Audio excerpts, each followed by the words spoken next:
दिशा पाटनी के घर फायरिंग के मामले में दोनों शूटरों का नया वीडियो सामने आ चुका है। दो शूटर बरेली में एक होटल में रुके थे। दोनों शूटर को पुलिस ने मार गिराया है। गाजियाबाद में पुलिस ने ढेर किया। ये तस्वीरें उस दिन की है जब बदमाशों ने दिशा के बरेली वाले घर पर फायरिंग की थी। वो तस्वीरें आपको हम दिखा रहे हैं जब ये फायरिंग हुई थी। हालांकि इन दोनों बदमाशों को पकड़ लिया गया है। बड़ी कार्रवाई पुलिस के द्वारा की गई है और इन शूटर्स को पकड़ लिया गया। इनके पास से खतरनाक हथियार भी बरामद हो चुके हैं। ये एक नया वीडियो आया शूटर्स का, कैसे इन्होंने पहले रेकी की थी और फिर पूरा प्लान किया था शूटिंग का।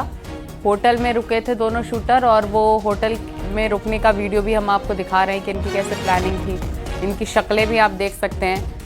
अब इन दोनों शूटरों की मौत हो चुकी है, वो भी एनकाउंटर में। कल ही हमने आपको एक खबर दिखाई थी कि कैसे इनका एनकाउंटर करके इनके पैर में गोली लगी थी, फिर ये घायल हुए, इन्हें अस्पताल ले जाया गया जहां इनकी मौत हो गई है।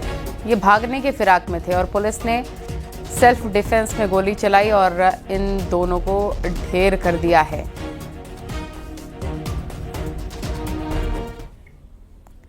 तो बरेली में दिशा पाटनी के घर फायरिंग का मामला, 1-1 लाख के 2 और इनामी बदमाश की तलाश तेज हो गई है। कल गाजियाबाद में एनकाउंटर में 2 बदमाश मारे गए थे और मारे गए बदमाशों का साथी नकुल और विजय, दोनों आरोपी बागपत के रहने वाले बताए जा रहे हैं। नकुल और विजय की तलाश में पुलिस और एसटीएफ जुटी हुई है।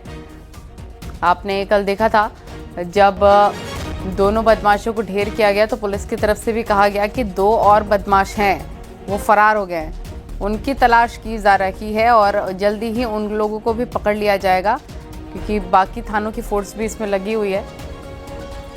चप्पे चप्पर पर पुलिस की तैनाती है और जल्दी ही फरार 2 आरोपियों को पकड़ लिया जाएगा।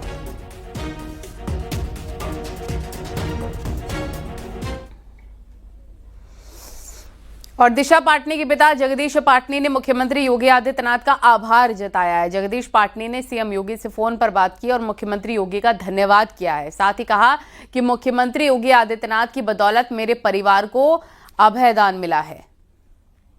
बेहद ही कम समय में पुलिस ने जो बरेली में दिशा पाटनी घर पर फायरिंग हुई थी, बेहद ही कम समय में टास्क को पूरा कर लिया है। सर, किस तरीके से मुख्यमंत्री जी को धन्यवाद देंगे क्योंकि बेहद ही कम समय जो टास्क था उसको पूरा कर लिया गया है। क्योंकि आप भी एक पुलिस ऑफिसर हैं, एक बड़ा टास्क था लेकिन बेहद ही कम समय, शॉर्ट टाइम में इसको पूरा कर दिया गया है। जितने भी धन्यवाद या आभार के शब्द हैं वो मुख्यमंत्री जी के लिए कम है। उन्होंने जो उनके दिशा निर्देशन में जो कार्य पुलिस ने किया है वो काबिले तारीफ़ है और इतने कम समय में इतनी कठोर कार्रवाई की है, आप लोगों ने भी देखा है, और इतना बड़े गैंग का जो सफाया किया है वो काबिले तारीफ़ है। वारदात के बाद से लेकर के लगातार खुद मुख्यमंत्री और जो एडीएलओ अमिताभ यश लगातार इसको वॉच कर रहे थे, तो क्या मानते 2 बार चूंकि आपसे खुद मुख्यमंत्री ने बात की है, आपने भी उनसे बात की है, तो किस तरीके से सांत्वना दी थी मुख्यमंत्री ने और क्या क्या समझाया था उन्होंने आपको? प्रदेश के मुखिया हैं, हमारा परिवार है, हमारे सबसे बड़े हैं। उनका बात करना ही मेरे मनोबल को काफ़ी ऊंचा करता है, मनोबल को बढ़ाता है।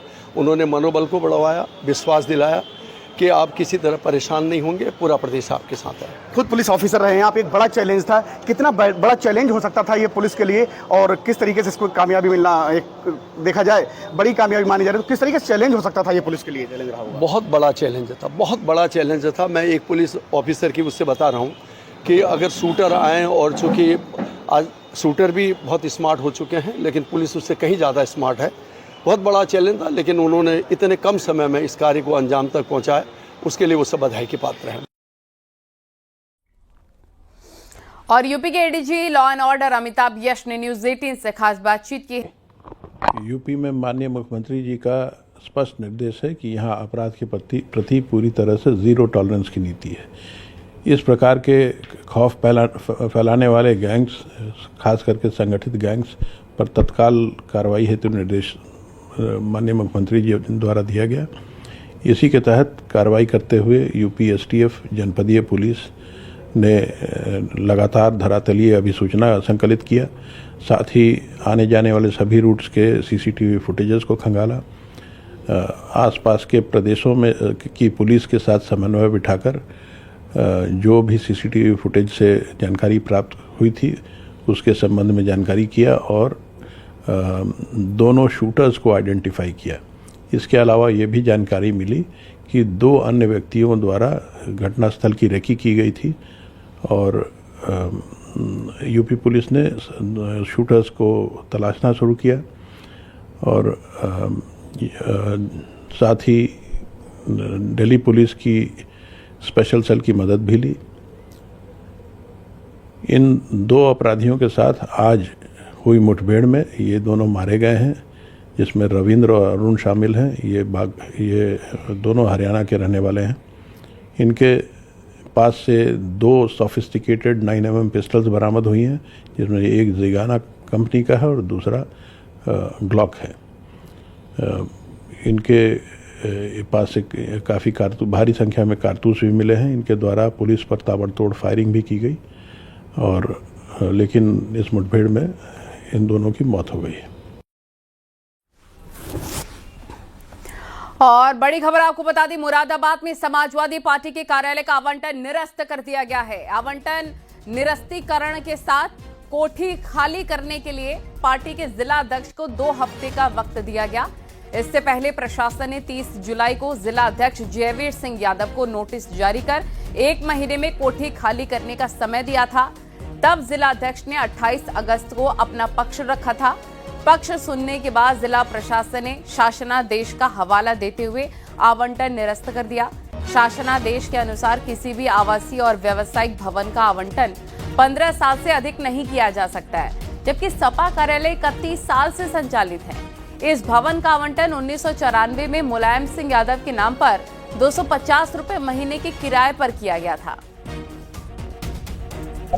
ऐसे सभी जो भवन है उसको धीरे धीरे करके नगर पालिका द्वारा कब्जा अपने प्राप्त किया जा रहा था। उसी के क्रम में एक भवन संबंधित पार्टी विशेष को इसमें आवंटित था, तो उसके संबंध में भी हमें पत्र प्राप्त हुआ था। उसी का संज्ञान लेते हुए और जो विधि व्यवस्था है उसके अनुरूप रखते हुए हम लोगों ने सबसे पहले उनको उत्तर देने का अवसर दिया और उसके बाद जो भी नजुल अधिनियम है, नजुल मैनुअल है, उसके अंतर्गत हम लोगों ने आदेश को पारित किया है। उसके बाद भी हम लोगों ने अभी उनको 2 सप्ताह का वक्त दिया है कि वो उसमें अपना जो कब्जा है वो खाली करके वो नगर पालिका प्रशासन को हैंडओवर करे।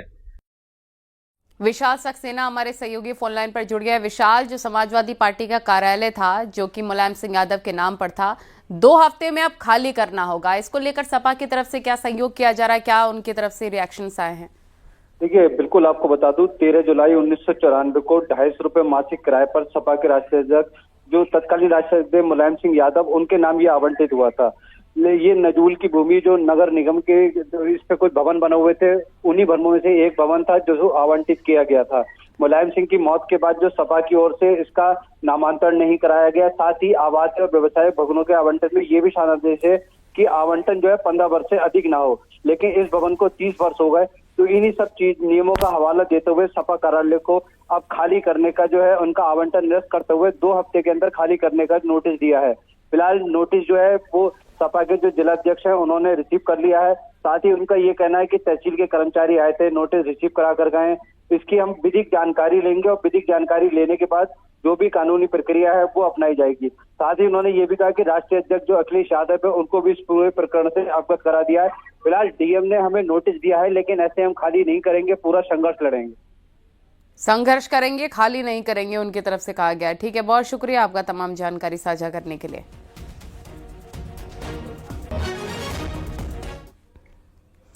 और आगरा में शातिर छात्रों को जाल में फंसाकर ब्लैकमेलिंग का खेल खेला जा रहा है। पहले छात्रों को जाल में फंसाकर महिलाओं के साथ न्यूड वीडियो कॉल करवाई जाती थी, फिर उस वीडियो कॉल को रिकॉर्ड करके छात्रों को ब्लैकमेल किया जाता।